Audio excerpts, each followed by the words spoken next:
Tiiktookeriin Miliyoon Dirribaa yeroo ammaa kana mana hidhaatti itti murtaa'ee jira.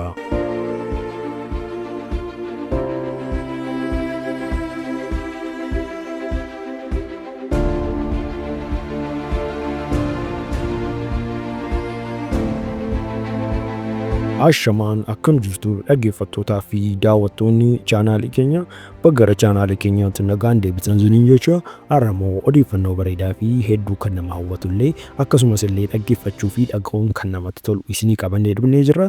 Odeeffannoon keenya irraa waa'ee tiiktaaker Miliyoon Dirribaa maal ta'ee tiiktaakeriin kun akkamittiin mana hidhaa keessa taa'ee laayivii galuu danda'ee maaliif immoo galee waggaa meeqatu immoo mana hidhaa Keeniyaa keessatti itti murtaa'ee kan jirullee viidiyoo guutuu yeroo inni haasee fi akkasumas illee wantoota garaagaraa illee odeeffannoo garaagaraa qabannee isinii dhufnee jirra.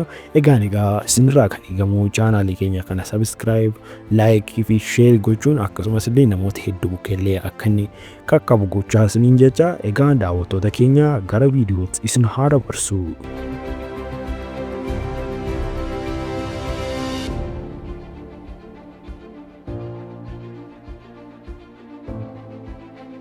Egaa daawwattoota keenya tiiktaakeriin beekamaan tiiktaaker Miliyoon Dirribaa yeroo ammaa kana mana hidhaa akka inni galee hundumti keessaniyyuu quba qabdu jechuudha. Egaa achitti maal ta'aa jira? Maaltu immoo irratti mudachaa jira? Maaliif immoo akkas ta'aa jira? Waggaa meeqatu immoo itti murtaa'e? Akkasumas illee dhiyeenya kanallee laayivii illee galii ture jechuudha karaa tiiktaakii. Akkamittiin immoo laayivii sana galuu danda'ee kan jedhu viidiyoo guutuu yeroo inni dubbatee fi yeroo isaan illee moobaayiliitti kennan illee isinii qabadhee dhufeera jechuudha. Keessumaayyuu tiiktaakeriin kun uummata Oromoo bukkeetti yeroo jalqabaaf beekamtii kan ittiin argate namoota garaagaraa arrabsuudhaan illee akkasumas illee namoota garaagaraa karaa tiiktaakii taa'ee tuffachuudhaan karaa kan biraa immoo isarratti dabalatee wantoota namni gochuun irra hin jirre gochuu danda'a ture jechuudha. Tiiktaakeriin kun yeroo ammaa kana immoo kunoogaa erga Keeniyaa galee Keeniyaatti immoo qabamee ture jechuudha. Dhiyeenya kana erga achitti qabame immoo mana hidhaatti geessanii mana hidhaa keessa guyyaa 2 bushanii jiru jechuudha. Akkuma beekamu yeroo ammaa kana immoo mana hidhaa sanaa baay'ee mana murtiitti dhiyaachaa jira jechuudha. Tiiktaakeriin kun mana murtii dhaqee immoo waggaa meeqatti murtaa'a? Akkasumas illee maaliif immoo laayivii galii sana kan jedhuuf immoo akkuma beekamu viidiyoo tokko xinnoo tokko isin dhaggeeffachiisa. Assalamu alaikum warahmatullahi wabarakatuh. Akkuma ilaaltanii jirtan kana Miliyoon Dirribaa mana seeraatti dhiyaatee jira. Akkana murtee itti kennamuuf unnoo dhiyeessanii jiranii. Murtee itti murteessu jira kun akkanatti isin warri silkee isaa fudhatee mana hidhaatii ba'ee jettanii haasawaa jirtan kijiba. Akka seeraa sitti gizaa nama murtaa'uu deemtu silkii nama kannaniin dawwaladatee irraa fuutee dawwalataan akkasumatti dawwaladajee fuudhee live seen sun oduu sobaati. Akkuma ilaaltanii jirtan kana murteen itti murtaa'u jira.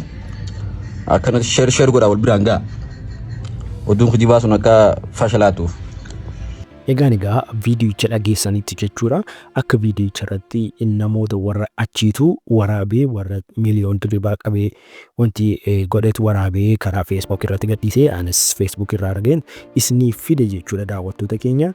Egaa achi viidiyoo irratti argitanii yeroo namni mana murtiitti dhiyaachuuf jedhu silkii akka inni namaaf daawwaluuf illee waadaa nama dhaabbatuuf illee waammata jechuudha karaa silkii. Ergasii booddee inni immoo silkii harkaa fuudhee laayivii galee jechuudha daawwattoota keenya. Karaa laayivii galee karaa laayivii uummatatti haasa'aa ture jechuudha daawwattoota keenya. Egaa waggaa meeqatti murtaa'e meeqatu immoo itti murtaa'uuf deema kan jedhu immoo akka isaan mana hidhaatti dhiyeessanitti yeroo ammaa kana guyyaa 2 nu obsaa jedhanii jiru jechuudha mana murtiidha. Ergasii booddee guyyaa 1 yookaan guyyaa 2 gidduutti itti murteessuu dandeenya jedhanii yookaan immoo chaansiin otoonni mana sirreessaa waggaa hin fudhatin illee ba'uuf jedhu chaansii qaba jechaa jiru jechuudha daawwattoota keenya. Egaa daawwattoota keenya Miliyoon Dirribaa akkuma asirratti argitan mana murtii irratti yeroo jalqabaaf dhiyaatee jira jechuudha. Addachisaa kun immoo kan irra deddeebi'uusaa jechuudha ammatti murtaa'utti. Egaa daawwattoota keenya information garaagaraa yoo barbaaddan immoo YouTube chaanaalii keenya kana subscribe gochuun dagatina. Akkasumas illee waggaa meeqallee akkatti murtaa'e isinii qabannee deebina jechuudha daawwattoota keenya.